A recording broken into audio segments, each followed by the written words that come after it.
ഒരച്ഛൻ ആയുഷ്കാലം മുഴുവൻ പണിയെടുത്ത് ഒന്നുമാകാതെ തളർന്നു വന്നിരിക്കുക.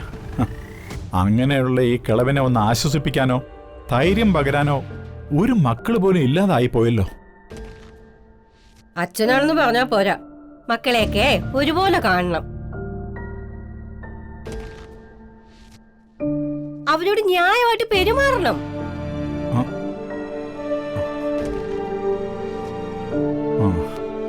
ശരി, അച്ഛൻ ന്യായം ഒന്നും കാണിച്ചില്ല.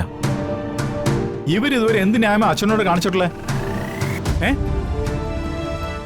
ചോദ്യം പ്രകാശനോടും കൂടിയാ. എന്ത് ന്യായമാ നിങ്ങൾ എന്നോട് കാണിച്ചിട്ടുള്ളത്?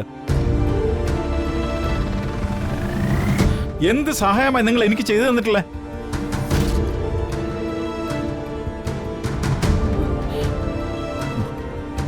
ഒന്നും ചെയ്തിട്ടില്ല എന്നല്ലേ ഈ മൗനത്തിൽ നിന്ന് ഞാൻ മനസ്സിലാക്കേണ്ടത്? ഞാൻ നിങ്ങളോടൊക്കെ നീതിയും ന്യായവും മാത്രമേ പ്രവർത്തിച്ചിട്ടുള്ളൂ. നിങ്ങൾ എന്നോട് കാണിച്ച ദ്രോഹമൊന്നും ഞാൻ മറന്നിട്ടില്ല. വിളിച്ച് പറയണോ ഞാൻ അതൊക്കെ?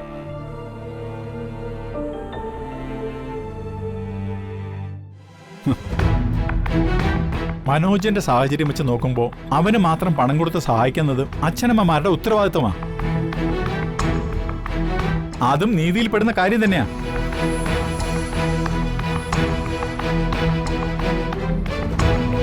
ആ പണം അവൻ തിരിച്ചു തരുമ്പോ അത് മക്കൾക്കായി വീതിച്ചു തരാൻ ഞാൻ ഉദ്ദേശിക്കുന്നില്ല.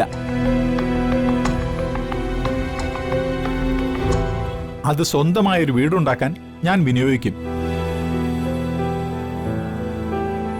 അതുകൊണ്ട് ആ പണത്തിന്റെ വിഹിതം ചോദിച്ചുകൊണ്ട് വസന്ത ഇങ്ങോട്ട് വന്നേക്കരുത്.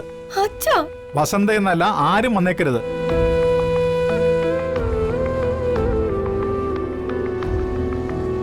ഭാര്യയ്ക്ക് കൊടുത്ത വാക്ക് പാലിക്കാൻ ഒരു നല്ല കാര്യമെങ്കിലും എനിക്ക് ചെയ്യണം.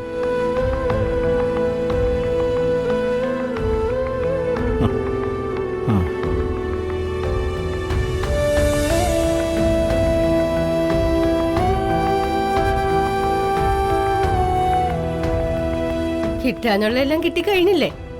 ഇനി പൊക്കൂടെ?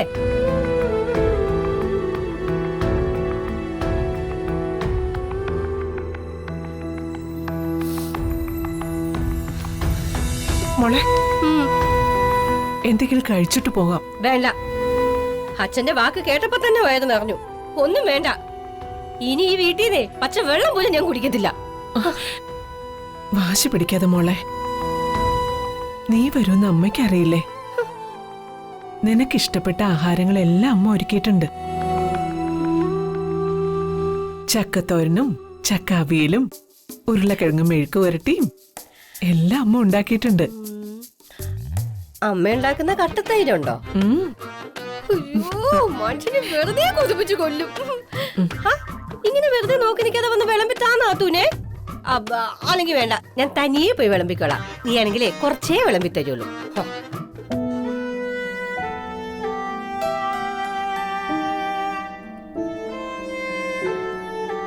ആരെന്തൊക്കെ ചെയ്താലും ക്ഷമിക്കുന്ന കോടതി തന്നെ അമ്മ.